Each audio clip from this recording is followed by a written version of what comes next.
Une période peu réjouissante de sa vie de femme. Jacques Charrier et son fils ont gagné leur procès contre Brigitte Bardot, précisent les scénaristes et réalisateurs Daniel et Christopher Thompson à la fin de l'avant-dernier épisode de Bardot, la série sur sa vie diffusée ce lundi 22 mai sur France 2. Dans celui-ci, il est en effet question de sa grossesse non désirée, en 1959. L'actrice d'alors 25 ans vient d'épouser Jacques Charrier, rencontré quelques mois plus tôt sur le tournage de Babette Ça ne va en guerre. Ce dernier souhaite plus que tout devenir père, tandis que sa célèbre femme sait depuis déjà longtemps qu'elle ne veut pas d'enfant. Tombée enceinte de Roger Vadim par le passé, elle a avorté 2 fois. Mais la pression exercée sur elle par son mari, ses parents et la société lui fait comprendre que cette fois-ci, elle n'y coupera pas. Pendant 9 mois de cauchemar, Brigitte Bardot reste cloîtrée chez elle car elle ne souhaite pas divulguer le heureux événement. Cela n'empêche pas la presse à scandale de camper devant son appartement parisien, à l'affût de sa moindre sortie inopinée.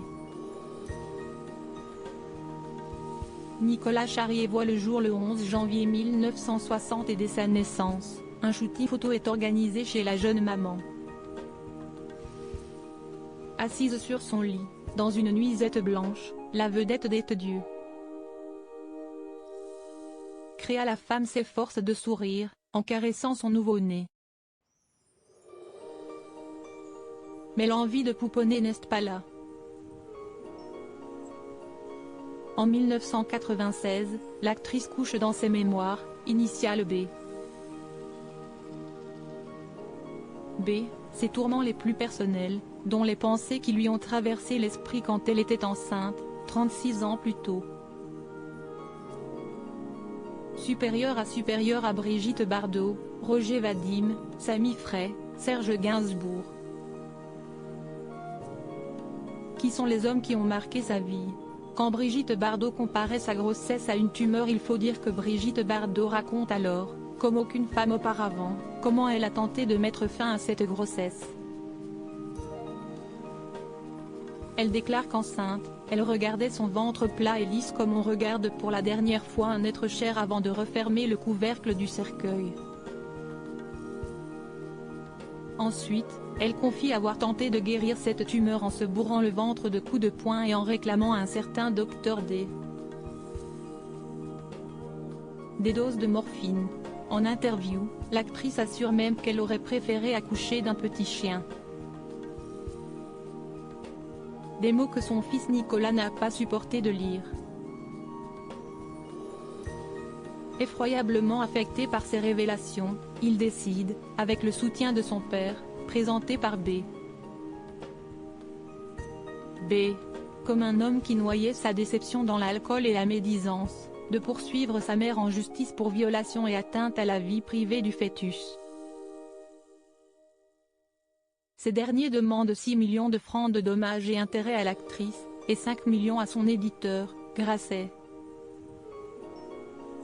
Ils réclament par ailleurs le retrait de tous les passages du livre qui les concernent, 80 pages sur 558, la suppression des photos qui les représentent, la publication du jugement dans cette magazine, l'interdiction de la sortie du livre en Norvège, où habite Nicolas, mais aussi au Danemark et en Suède, les pays limitrophes ou les collègues de bureau du fils de B. B, ainsi que les amis de ces 2 filles, pourraient se procurer l'ouvrage. Brigitte Bardot et son éditeur condamnés par la justice. Le procès se tient à Paris en janvier 1997. Libération rapporte à l'époque les arguments des avocats des 2 parties.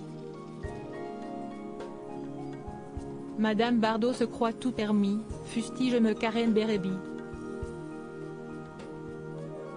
Pour qu'on viole une vie privée, encore faut-il qu'elle existe. Plaider l'intimité de la vie intra-utérine, ce n'est pas sérieux, rétorque alors le défenseur de l'actrice, me Valorant de Saint-Just, qui clame qu'en tant que femme française la plus connue du monde, Brigitte Bardot a le droit de raconter ses déboires et les comportements problématiques de son ex-mari. Si est sa vie qu'elle viole, non celle des autres. Elle fait partie de l'histoire de notre pays, elle a écrit ses mémoires et son droit est supérieur à celui des charriers, conclut même son avocat. La plaidoirie de celui-ci ne suffira pas à convaincre les juges qui, choqués par le récit cru de l'icône mondiale, préféreront la reconnaître coupable. Le 7 mars 1997, Jacques et Nicolas Charrier obtiennent que Brigitte Bardot et son éditeur soient condamnés à payer 150 000 F au premier et 100 000 F au second, de dommages-intérêts. Au lieu de supprimer les passages sur la grossesse de son livre, le tribunal de grande instance de Paris ordonne que soit fait mention de la condamnation sur la page de garde. Crédit photo, Bowen.